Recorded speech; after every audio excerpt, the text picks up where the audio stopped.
It's time for Wrestling for the Culture, where we take a look inside to see what the wrestlers of color have been doing this week.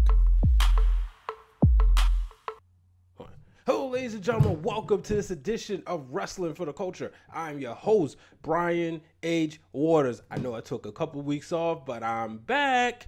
So, you know what we do here. We talk about the wrestlers of color, what's going on this week, and I have a lot to talk about because I will definitely get on my soapbox about one Kofi Kingston. But before I get into there, make sure you are following us on all social media platforms. Make sure you're following us on Twitter and Instagram at Wrestling Wrealm. You get on Facebook, throw THE on before that, and The Wrestling Wrealm. Join the Facebook group page where we have intelligent conversation, and then go on iTunes, go on Google Play, go on Stitcher, Spotify, you name it, we're there. Like and subscribe and share with your friends. Go on YouTube, of course. Make sure you are doing that. So, folks, Kofi Kingston. So he's been in everybody's radar for the past couple of weeks. When I left, I should say the last Wrestling for the Culture, we saw that he was asking for an opportunity. Well, lots happened since then. He was granted his opportunity. No, first, I guess we should go ahead and talk about Vince McMahon told him that, he would be a Hall of Famer, but only as a part of the New Day, insinuating that he wasn't good enough on his own. We all know that to be false. However, the New Day, everybody knows they wanted Kofi to get his opportunity, get his match, get a shot at the WWE Championship. We saw Kofi Kingston turn the corner. A lot of people may say, well, he wasn't always this guy. We didn't always see him as a champion, but it was in that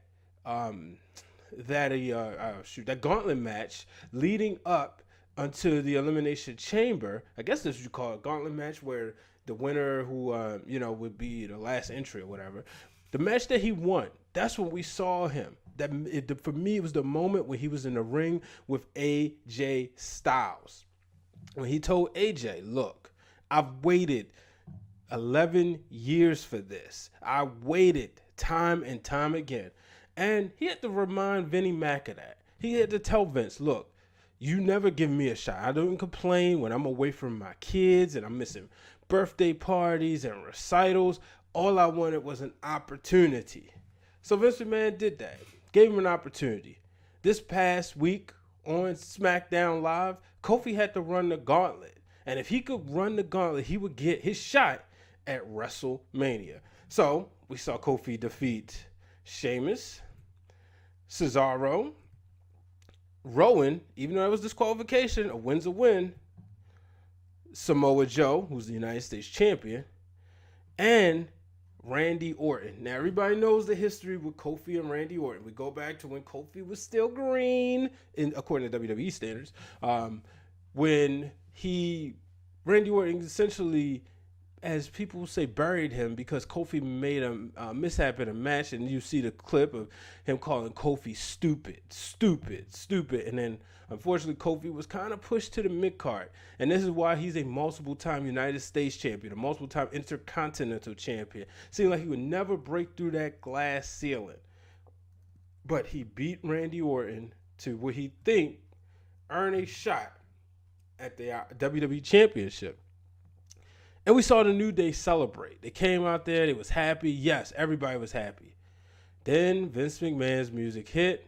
He says, nope, you're not done yet. If you really going to WrestleMania, you got to beat the champion, Daniel Bryan. Now, Daniel Bryan's fresh, while Kofi's been in the ring almost an hour. Daniel Bryan, these two, they go back and forth. Unfortunately for Kofi Kingston, he cannot get it done.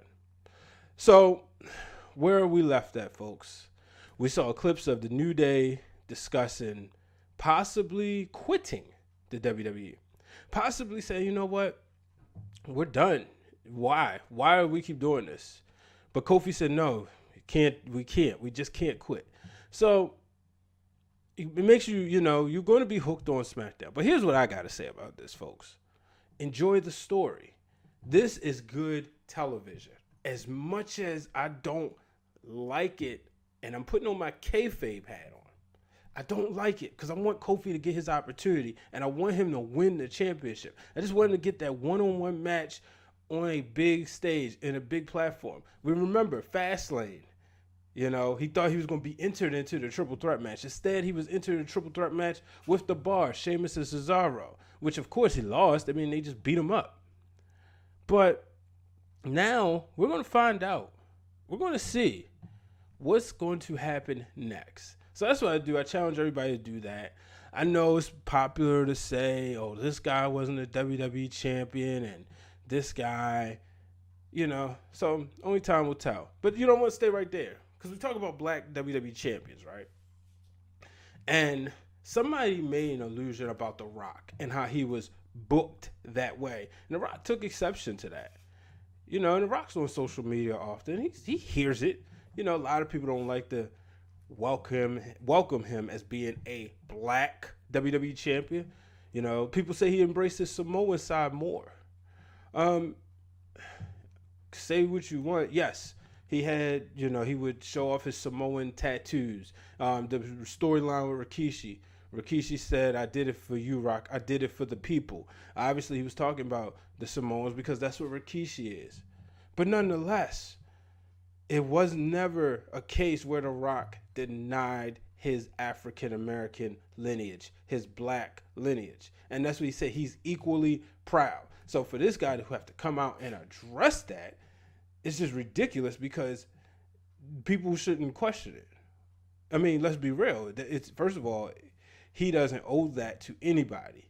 And even Triple H has said, The Rock is black. So I get people want to see, I'm going to just say it is because I can do that's my show. They want to see a dark-skinned gentleman with the WWE Championship. I mean, we got Booker T and Mark Henry, two dark-skinned gentlemen as world heavyweight champions, but they want to see them wear the WWE title. And I got to give a shout-out to Corey and Glenn because they had a discussion on the most recent episode of Wrestling Marks of Excellence, which is the face of the company. What title will they carry? And Corey says that it's the Universal Championship because the bigger superstar has it. And I don't want to agree, so I'm not going to agree, but I'm not going to disagree either. It's just simply because I don't want to. But here's the thing. When I started listening, I said, well, he has a point. Brock Lesnar's holding that title. And let's be real, Brock Lesnar versus Daniel Bryan. Brock Lesnar is the bigger superstar. But I do think that if Bobby Lashley was to wear that championship and that championship was on Raw, people would still find a way to say, but he could get that title, but he couldn't get the WWE Championship. You know, so I think when it comes to this argument, people want to see the black people, the dark-skinned people wear the WWE Championship. You know, and we've seen it with the women. We've seen Jacqueline, Alicia Fox, and Naomi most recently wear, and not to say there's many lighter skin or mixed WWE women in the case, but you know, they want to see them wear the WWE Championship and be known as the face of the company. Now, what I want to see is Kofi Kingston win that title at WrestleMania, and then I want to see him on the Today Show the next morning. Only time will tell. So let's move on. Sticking with Monday Night Raw, we saw Apollo Crews defeat Kurt Angle's WrestleMania opponent, as it stands for now, Baron Corbin. So Apollo Crews, we saw him wrestle Kurt Angle, came up short a couple weeks ago. Around the time Kurt Angle first announced his retirement, or that this was the farewell tour, we got to see those two put on an incredible match. But it was very good to see Apollo get a win here. I really want to see what's going to happen with this guy. Only time will tell. And then we saw Sasha Banks defeat Natalya. Now, the Raw, or I should say the WWE Women's Tag Team Championship, I don't believe there's been an official match made for the titles, the tag titles at WrestleMania. Only time will tell, but it's definitely good to see Sasha get a win over Natty. And then we saw Ricochet, of course, doing his thing. He picks up a win over the modern-day Maharaja, Jinder Mahal. Ricochet's just been on a tear ever since he's been on the main roster, folks. He's that dude. There's no other way to put it. Ricochet is that guy. So now, let's go to the independent. We have first, before we get into it, let's stick with NXT sort of, but he's kind of going to the indies. Actually, he's not. He's leaving the WWE, and that is Stacey Irvin has announced that he is stepping away from wrestling. Sources are he's planning to stay with the company for a little while, but he's stepping away from wrestling due to concerns of concussion. So definitely want to wish him well. Concussion is a serious thing. So you never want to say, oh man, you never want to take those things lightly. You're talking about your brain here, especially with all the recent studies on CTE. I know there's a lot of conversation coming out in baseball fans because Mike Trout just signed a $400+ million deal. So people are saying, hey, put the baseball in the bat in your kid's hand.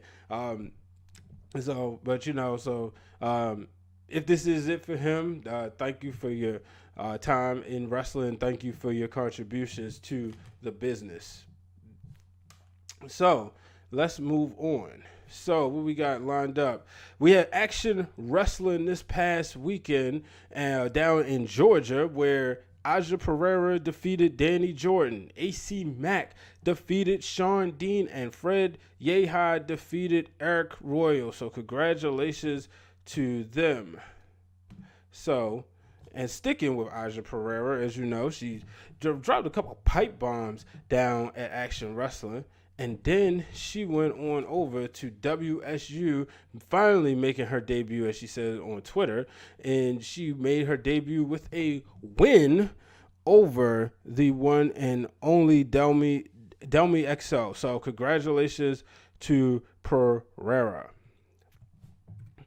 And then we move on to Northeast Wrestling, as Private Party was victorious over the Amazing Graysons. Congratulations to them. And then let's go back to let's stay in the indies. We're going to go stick down south as, make sure I got this right.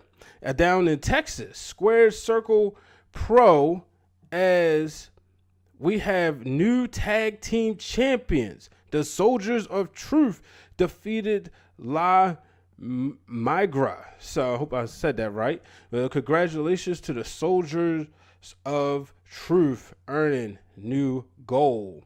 And then last but not least, shout out to Dr. D for this one, as Ja Cole and Sly Scarpone defeated the Dark Horses to win the EWA Sweet 16 Tag Team Tournament. So now it's time. Oh yeah, got to give a shout out to Dr. D, one of the most loyal supporters of the brand since day one. I met that good brother back in 2012, actually 2011, and been a supporter, been a big brother ever since. So let's move on to Black Gold, presented by the Black Wrestling Alliance. Make sure you follow my guy A Dazzle at BW at Black Wrestling Alliance on Instagrams. Make sure you follow him on Twitter and follow the Facebook fan page as well. So we got 3 new champions to announce this week, starting off with the UK darling Mercedes Blaze, as she continues to make an impression on the UK women's wrestling scene, this time winning the World War Wrestling's Women's Championship. Congratulations to her. And then we'll go as Mikey Spandex has become the new Pro Wrestling 2.0 heavyweight champion. So congratulations to him. And last but not least, and shout out to this guy, good buddy of mine. I'm surprised he didn't send me this in. That is the one and only, the Hitman for Hire, Mr. Grimm, as he is the new Wrestlers Laboratory champion. As you can see right there on your screens if you're on YouTube, that this is the 5th title he holds in over 4 different states. So that's a lot of body bags that Mr. Grimm for Hire has been doing. So, folks, that is going to wrap up this edition of Wrestling for the Culture. Make sure if you have any submissions, send them in at wrestlingrealm@gmail.com. wrestlingfortheculture.com, and I'll be sure to get them on the show. And if you want to be interviewed or you have a story to tell, feel free to DM me and let's set up a time to talk. Till the next time, folks, I'm Brian H. Waters. So long, everybody. Hey guys, thank you for tuning in to this episode of Wrestling for the Culture. If you like what you see, go ahead and hit subscribe down below, and make sure you check out other content brought to you by myself and the real Dwayne Allen.